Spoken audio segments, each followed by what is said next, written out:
My recommendation when it comes to selling and when it comes to coaching, groups are better than one-on-one.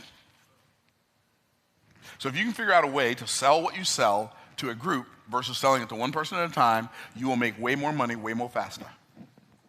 Way more, like way more.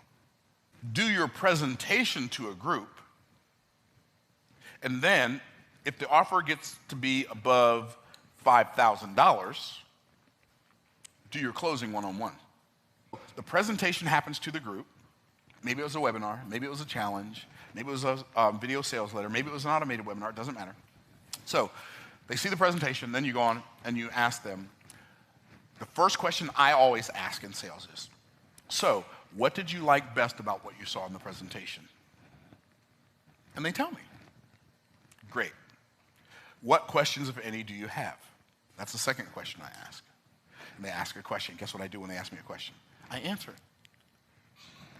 And then guess what question I ask next? What other questions do you have? They ask me another question. And I answer it.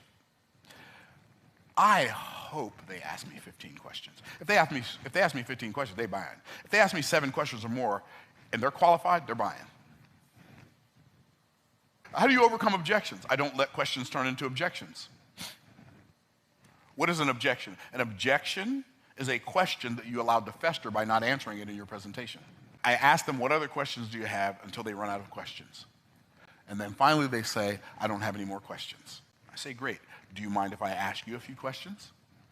The law of reciprocity says they have to say what? No, I don't mind. Great. What appeals to you the most about what you saw so far? Like building a super successful business and creating generational wealth for your family, or doing that in the next 3 to 5 years, or both? Guess what they always say? Both. Why? It was the last thing I said. They don't want to think about it, so they'll say both.